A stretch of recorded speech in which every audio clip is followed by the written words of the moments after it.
आज हम बात करेंगे बॉबी मर्डर केस की। एक ऐसा कांड जिसे छिपाने के लिए बिहार से दिल्ली तक की सरकार लग गई थी। बिहार विधानसभा में काम करने वाली एक लड़की जो कि बला की खूबसूरत थी। विधानसभा में बड़े बड़े नेता उसकी निगाह भर को तरसते थे। पसंद का आलम यह था कि उसके घर नेताओं का आना जाना हर वक्त लगा रहता था। अचानक एक रात उस लड़की की तबीयत खराब हो जाती है। एक डॉक्टर को लिए एक नेता का बेटा उसके घर पहुंचता है, लेकिन उस कमरे में नहीं गया जहां लड़की सोई थी। वहीं अहाते में गाड़ी लगाकर बैठा रहा। डॉक्टर कमरे में गया, घर के नौकर से गुनगुना पानी मांगा, पानी में एक दवाई मिलाई और उस लड़की को पिला दी। उसकी माँ से कहा, सुबह तक बेटी ठीक हो जाएगी, घबराने की कोई बात नहीं। लेकिन जब सुबह हुई तो क्या नजारा था। घबराहट तो नहीं थी, लेकिन पूरी घटना के बाद पटना की सड़कों पर एक सन्नाटा सा छा गया था और चौराहों पर चर्चाओं का दौर चल पड़ा था, क्योंकि विधानसभा वाली उस लड़की की मौत हो चुकी थी। यह कोई आम मौत नहीं थी, क्योंकि सामान्य होती तो 4 घंटे के भीतर उसकी लाश को दफन नहीं किया जाता। मौत के ठीक बाद दो डेथ सर्टिफिकेट नहीं बनते। बिहार सरकार के 2 मंत्री और 40 वर्षीय मुख्यमंत्री को धमकी नहीं देते। धमकी यह है कि अगर मामला खुला तो सरकार गिरा देंगे। दाल में कुछ काला था या पूरी दाल ही काली हो चुकी थी। पूरी विधानसभा लपेटे में थी। बिहार के बड़े बड़े नेताओं के कुर्तों पर धब्बा लगने वाला था। हाथ पैर फूलने लगे थे। कौन थी यह लड़की जिसकी मौत के सच को छिपाने के लिए बिहार से दिल्ली तक की सरकार लग गई थी? क्या थी उस लड़की की कहानी जिसकी मरी हुई देह को जमीन खोदकर दोबारा निकाला गया?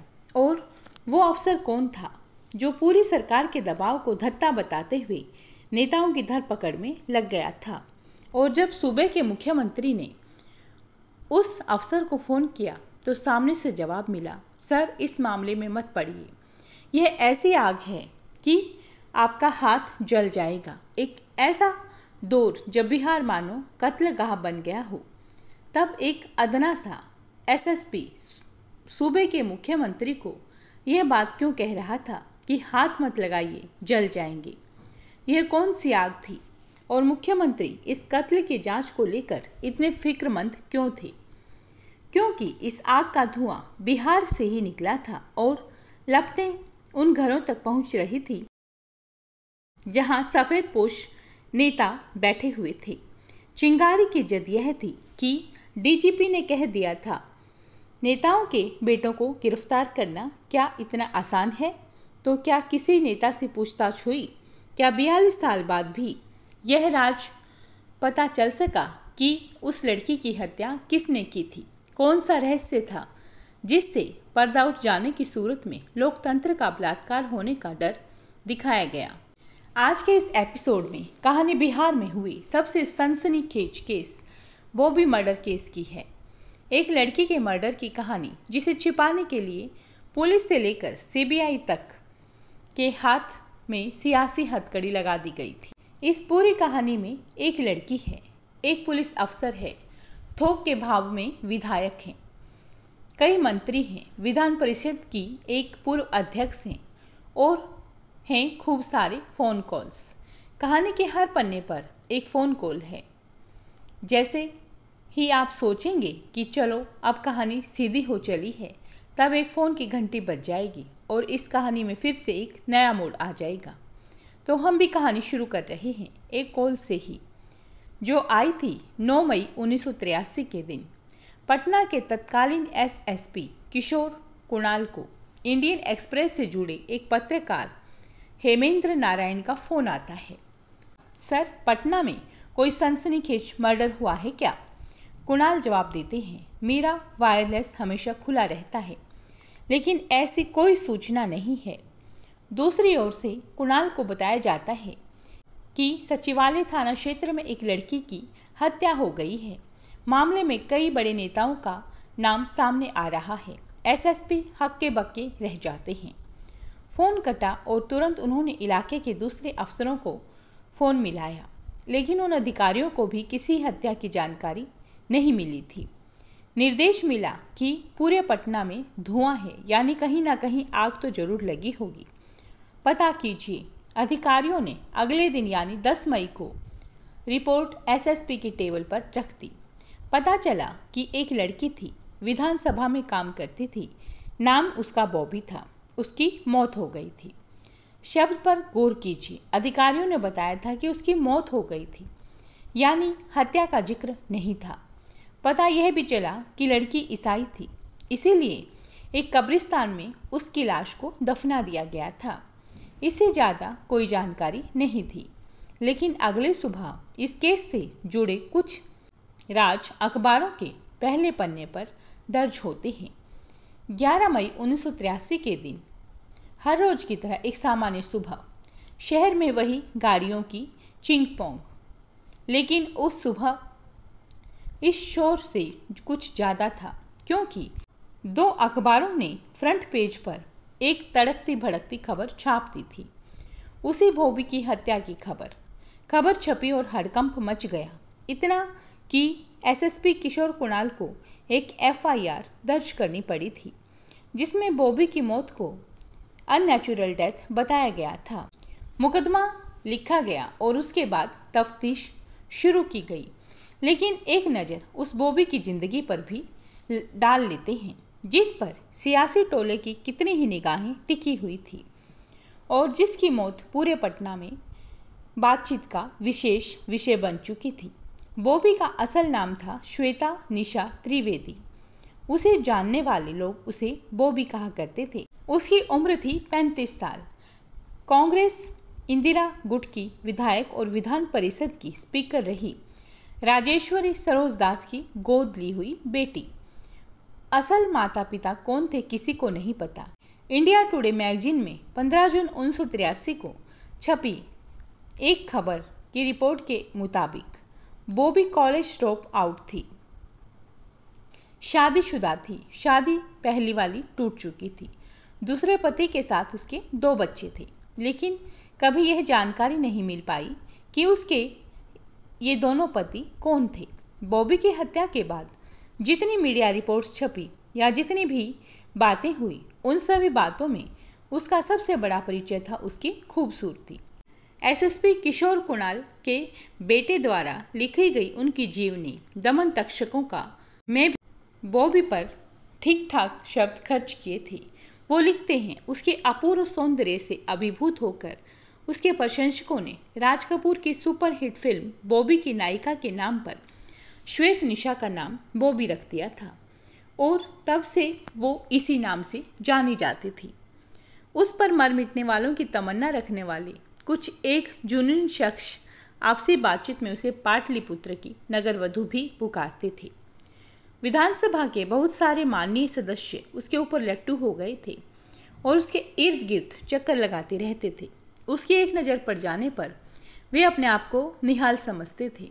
उसकी एक दृष्टि पर सृष्टि के सभी सुखों की वृष्टि हो जाती थी। श्वेत निशा के नेत्रों में भी अद्भुत मोहक शक्ति थी और उसकी वाणी में काफी मधुरता थी। चर्चाएं चली कि यह बॉबी पर फिदा नेताओं की ही देन थी जो उसे बिहार विधानसभा ऑपरेटर की नौकरी मिली। आरोप लगे कि सिर्फ उस एक नौकरी के लिए ही प्राइवेट बोर्ड एक्सचेंज को अस्थायी तौर पर विधानसभा में शुरू कराया गया। कुछ वक्त बाद जब यह समाप्त हुआ तो बॉबी को सचिवालय में संपादक के पद पर बहाल कर दिया गया। सोचिए, कॉलेज ड्रॉप आउट सचिवालय में संपादक की नौकरी पा गई। विधान परिषद की स्पीकर रही राजेश्वरी सरोजदास की गोद ली हुई बेटी होने की वजह से उसे मिलने वालों का तांता लगा रहता था।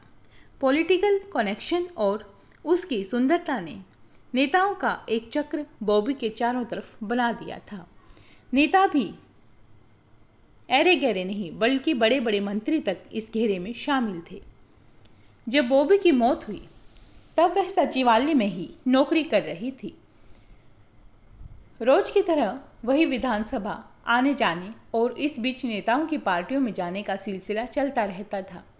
बॉबी नेताओं की हर पार्टी में पॉइंट ऑफ अट्रैक्शन बन चुकी थी। जहां भी वह खड़ी होती थी नेताओं का गोला बन जाता था। लेकिन अचानक 8 मई को उसकी कहानी बदल जाती है। पॉइंट ऑफ अट्रैक्शन हमेशा के लिए मिट जाता है।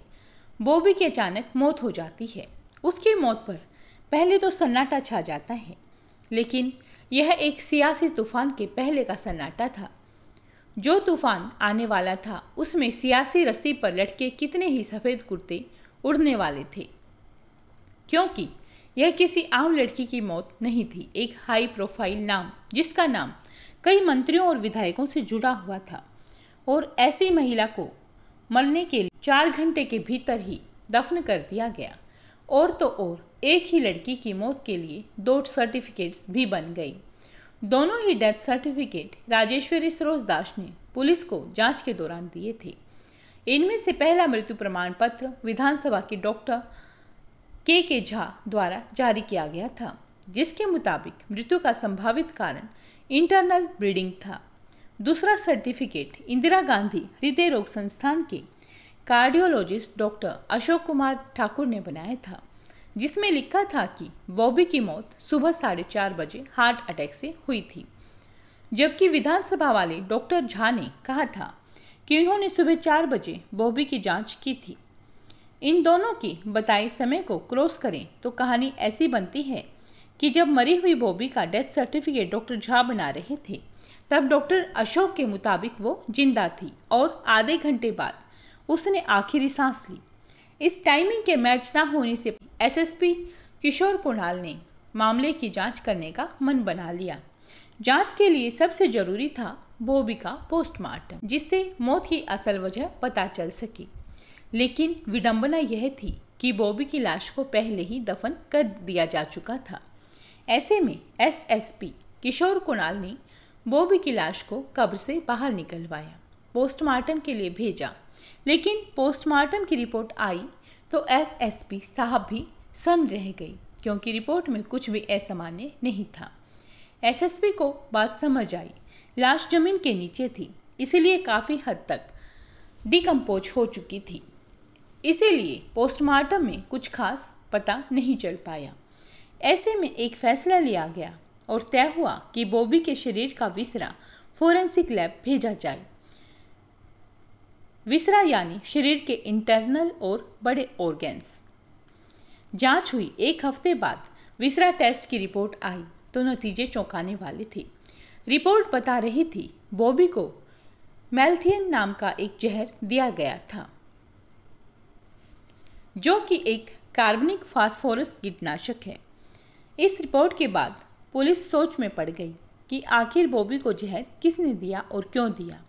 हर सुबह शाम चाय पीते हुए बॉबी के मंत्रियों विधायकों से संबंध की थ्योरीज चौक चौराहों पर चल रही थी, लेकिन पुलिस की जांच गॉसिप से नहीं चलती, सबूतों से चलती है। ऐसे में पुख्ता सबूत तलाशने की जरूरत थी, जिसके लिए पूछताछ करनी पड़ी। तो पूछताछ से पहले पुलिस ने मर्डर का केस दर्ज किया, क्योंकि पुलिस को यह भरोसा हो चुका था कि बॉबी की मौत सामान्य नहीं थी, बल्कि उसे मारा गया था। ये एक वेल प्लान्ड मर्डर था, यह भी इसीलिए कि उसके साथ ही राजनीति के कुछ घिनौने राज खत्म हो चुके थे।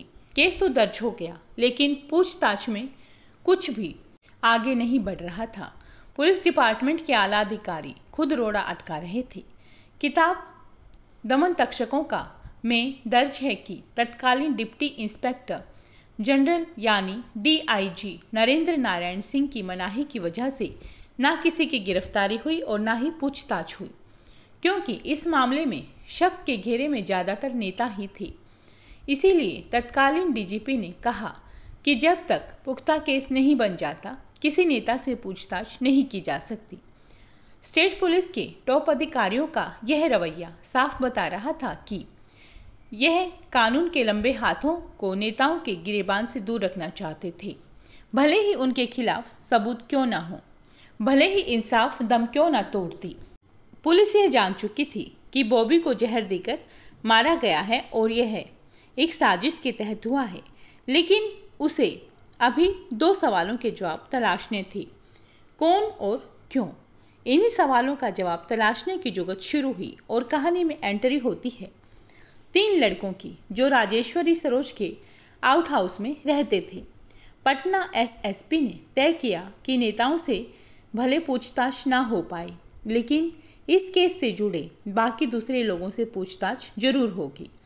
और फिर यह तीनों लड़के तो उसी घर में ही रहते थे जहां पूरी कहानी को अंजाम दिया गया था। तो पुलिस को लगा इन्हीं से पूछताछ करेंगे तो नेताओं के खिलाफ ठोस सबूत मिल जाएगा, और इसीलिए उन तीनों लड़कों की खोज भी शुरू हुई। पता चला वे तीनों लड़के अपने गांव चले गए हैं, लेकिन किसी को यह नहीं पता चला कि वे तीनों लड़के किस गांव के थे। यह काफी अजीब बात थी। जो लड़के किसी के घर में रहते हों, उस घर के हर काम में मदद करते हों, उन्हें ही नहीं पता कि वे लड़के आखिर कहाँ के रहने वाले थे। पुलिस के लिए यह केस अंधेरी सुरंग बन गया था। तो जब ऐसा लगने लगा, ठीक उसी वक्त एक और फोन बज गया। पता चला कि 3 में से एक लड़का आउट हाउस में ही लौट आया है। ढूंढने के बाद वह लड़का मिल गया। लड़के का नाम था निर्भय कुमार। निर्भय पटना के अनुग्रह नारायण कॉलेज यानी AN कॉलेज में 12वीं क्लास का स्टूडेंट था। केस मजबूत हो चुका था। पुलिस ने दोनों गवाहों को जुडिशियल मजिस्ट्रेट सूर्यकांत मिश्र के सामने पेश किया।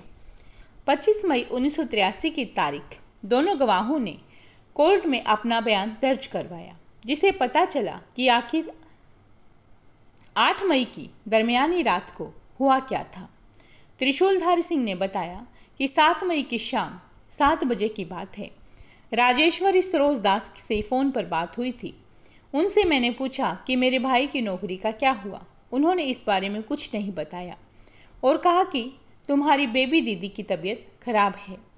इस बीच हमारे रिसेप्शन पर फोन आया कि कोई दोस्त आया है। मैं तुरंत बाहर गया तो देखा कि डॉक्टर विनोद कुमार गाड़ी लेकर खड़े हैं।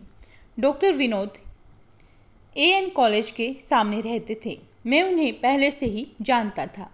डॉक्टर साहब ने हमसे कहा कि हमारी दीदी बेबी की तबीयत खराब है, साथ चलिए। अम्बेडकर कार से हम दोनों निकले। स्पीकर साहब के डेरे के सामने पहुंचे। वहां स्पीकर के बेटे रघुवर झा इंतजार कर रहे थे। फिर रघुवर झा भी हमारे साथ गाड़ी में बैठ गया। वहां से हम लोग स्ट्रेन रोड क्वार्टर नंबर 11 पर पहुंचे। यह राजेश्वरी सरोज दास का एड्रेस था।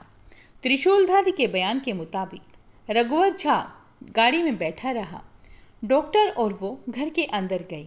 डॉक्टर ने घर के नौकर निर्भय कुमार से पानी मंगाया। पानी में ग्लूकोज घोला, साथ में एक दवाई मिलाई। पानी बेबी को पिला दिया गया। डॉक्टर ने कहा कि सुबह तक बेबी ठीक हो जाएगी। इसके बाद तीनों वहां से चले गए। लेकिन सुबह जब हुई तो बेबी ठीक नहीं हुई, बल्कि मर गई। त्रिशूलधारी ने कोर्ट को बताया कि 11 मई को मैंने बेबी की खबर आज अखबार में पढ़ी। मैं सरोज दास के घर गया। उन्होंने मुझसे कहा कि देखो, जमाना बहुत खराब है, तुम मेरे यहाँ मत आया जाया करो। शाम में रघुवर झा ने टेलीफोन किया और हमसे कहा कि बेबिया का नाम पेपर में आ गया है, कहीं भी कोई पूछे तो हमारे बारे में कुछ नहीं कहना। रघुवर झा ने मुझे काफी धमकी दी और कहा कि अगर बात खुल गई तो या तो हम रहेंगे या तुम। बकौल त्रिशूलधारी 5 मई को बेबी यानी बॉबी ने फोन पर रोते हुए उसे बताया था कि आजकल उसकी पहचान करुणेश्वर सिंह नाम के शख्स से बढ़ गई है। इस वजह से रघुवर झा उसे काफी तंग कर रहा था। त्रिशूलधारी सिंह ने जो बातें कोर्ट में कही, वही बातें निर्भय कुमार ने भी बताई। दोनों का बयान मैच कर रहा था। निर्भय ने कोर्ट में ही बताया था कि इस घटना के पहले स्पीकर साहब के बड़े लड़के रघुवर झा के साथ बेबी का झगड़ा हुआ था। यह झगड़ा क्यों हुआ था पता नहीं, लेकिन बेबी ने खुद हमसे कहा था कि रघुवर झा से उनकी बातचीत बंद हो गई है। निर्भय ने यह बयान भी दिया कि राजेश्वरी सरोज दास के घर में मंत्री विधायक आते जाते रहते थे, बेबी से भी मिलते थे। बेबी स्पीकर के घर भी आती जाती थी। निर्भय और त्रिशूलधारी ने जो गवाही दी, उसमें एक नाम सामने आया, रघुवर झा। यह शख्स आखिर कौन था? रघुवर झा कांग्रेस के बड़े नेता और बिहार विधानसभा के स्पीकर रहे। राधा झा का बेटा था। राधा झा 1980 से 1985 के दौरान बिहार विधानसभा के स्पीकर थे, दोनों गवाहों ने बॉबी मर्डर केस में बताया था कि बॉबी कई बार स्पीकर के घर जाया करती थी। कई मंत्री और विधायक बॉबी के घर भी आते थे।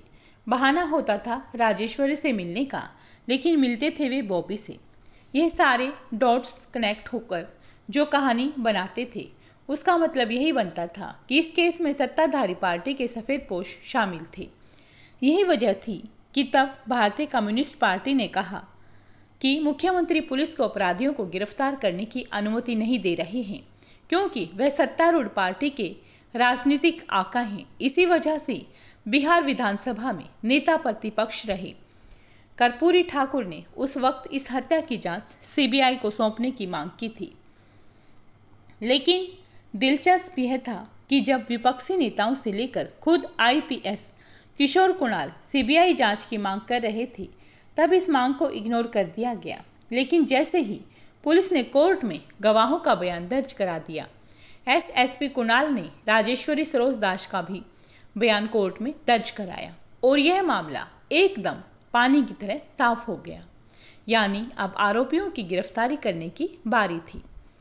तब अचानक बिहार सरकार ने बॉबी मर्डर केस की जांच सीबीआई को सौंप दी। आखिर क्यों? सवाल है कि जब स्टेट पुलिस की जांच पूरी हो चुकी थी, तब इसे सीबीआई के पास ट्रांसफर क्यों किया गया? पहले तो खुद सरकार ने सीबीआई जांच की मांग को ठेंगा दिखा दिया था, लेकिन जैसे ही जांच पूरी हुई, इसे सीबीआई की डेस्क पर पटक दिया गया। लेकिन क्यों? किसे बचाने की कोशिश हो रही थी और बचा कौन रहा था? क्या यह सब बिहार के तत्कालीन मुख्यमंत्री जगन्नाथ मिश्र के इशारे पर हो रहा था? कोर्ट में गवाहों के बयान दर्ज होने के ठीक बाद 2 मंत्री और 40 विधायक पहुंच गए मुख्यमंत्री जगन्नाथ मिश्र के दफ्तर में। सीएम पर दबाव डाला गया। कहा गया कि मामले की जांच सीबीआई को सौंप दी जाए। किशोर कुणाल की किताब से पता चलता है कि उन्हें एक पत्रकार ने फोन कर बताया था कि मंत्रियों और विधायकों ने सीएम को धमकी दी है। मिश्र को धमकाया गया कि अगर जांच सीबीआई के हवाले नहीं की गई तो उनकी सरकार गिरा दी जाएगी। अब यहाँ एक सवाल और पैदा होता है, इन मंत्रियों और विधायकों को यह कॉन्फिडेंस कैसे मिला कि सीबीआई जब मामले की जांच करेगी तो यह लोग बच जाएंगे? क्या सेंट्रल एजेंसी के ऊपर कोई था जिस पर इन नेताओं को पूरा यकीन था? यकीन यह है कि ऊपर बैठा वो किरदार उनके कुर्ते पर धब्बा लगने से बचा लेगा। बहरहाल बॉबी मर्डर केस सीबीआई के हवाले कर दिया गया। जांच को तब लीड कर रहे थे एजेंसी के ज्वाइंट डायरेक्टर रामचंद्रन पटना पहुंचे। बिहार डीजीपी और पटना एसएसपी किशोर कुणाल के साथ मीटिंग की। मीटिंग के दौरान रामचंद्रन ने कुणाल की जांच प्रक्रिया की तारीफ की। इस मीटिंग के बाद पता चला कि जांच से रामचंद्रन को किनारे लगा दिया गया। उनके बजाय आईपीएस विजय शंकर इस जांच को लीड करने लगे। विजय शंकर का एक परिचय यह था कि वह बिहार के पूर्व आईजी और डीजीपी एपी मिश्र के दामाद थे, यानी तत्कालीन मुख्यमंत्री जगन्नाथ मिश्र के हमगोतिया। खैर, सीबीआई की जांच की रिपोर्ट सामने आई, जिसमें दर्ज था कि बॉबी की हत्या किसने की थी। सीबीआई की रिपोर्ट जब बाहर आई तो सब चौंक गए, क्योंकि सीबीआई की इस रिपोर्ट में बॉबी की मौत को आत्महत्या बताया गया था। लगभग 1 साल बाद डिप्टी सुपरिटेंडेंट के.एन. तिवारी ने 14 मई 1984 को सीबीआई कोर्ट में रिपोर्ट पेश कर दी। सीबीआई की इस पूरी रिपोर्ट में कहा गया था, बॉबी को उसके एक प्रेमी ने धोखा दिया, जिससे वह काफी परेशान चल रही थी। धोखे से परेशान होकर उसने एंटी डिप्रेशन दवाई का ओवरडोज ले लिया। बॉबी ने एक सुसाइड नोट लिखा था, जिसे सरोज दास के कहने पर निर्भय ने जला दिया। रिपोर्ट में आगे दर्ज था कि सरोज दास ने बॉबी से जुड़े काफी दस्तावेज जला दिए ताकि बड़े लोगों के नाम न आए। पुलिस ने हरि सिंह और निर्भय कुमार को कस्टडी में रखकर टॉर्चर किया। सीबीआई के मुताबिक टॉर्चर की वजह से ही दोनों गवाहों ने रघुवर झा का नाम लिया। रघुवर झा 7 मई को पटना से बहुत दूर एक गांव में शादी के कार्यक्रम में मौजूद था। यानी सीबीआई के मुताबिक रघुवर झा का इस कत्ल में कोई हाथ नहीं हो सकता था। इस तरह एक साफ साफ दिख रहे केस पर धूल झोंक दी गई थी। जिस केस को बिहार पुलिस ने मर्डर केस साबित किया था, उसे ही सीबीआई ने सुसाइड केस बना दिया था, और तर्क ऐसे जो हमेशा शक के घेरे में रहे। सीबीआई ने बॉबी की मौत को एक सुसाइड केस बताकर फाइल को बंद कर दिया। लेकिन आज भी बिहार में यह चर्चा आम है कि इस केस में बिहार के कई बड़े बड़े नेता नप जाते और उन्हें बचाने के लिए पूरे मामले पर मिट्टी डाल दी गई और इस तरह इंसाफ की आंखों पर काली पट्टी बांध दी गई। न्याय के तराजू पर बट्टा मार दिया गया। लेकिन दिलचस्प है, उस दौर में एक विधायक की बात जो उन दिनों मीडिया रिपोर्ट्स में छपी थी। विधायक ने कहा था कि गनीमत है इस केस में सच सामने नहीं आया, वरना बिहार की सरकार गिर जाती। सिर्फ सरकार ही नहीं गिरती बल्कि लोकतंत्र बदनाम हो जाता, क्योंकि हमाम में सब नंगे थे। तो यह थी बॉबी मर्डर केस की पूरी कहानी, जिसके अंतिम पन्ने पर लिखा था कि बॉबी की हत्या नहीं बल्कि उसने आत्महत्या की थी, भले ही सच्चाई कुछ भी हो। और इस तरह से एक अच्छे भले मर्डर केस को राजनीतिक दबाव के चलते सुसाइड केस बताकर फाइल को बंद कर दिया गया।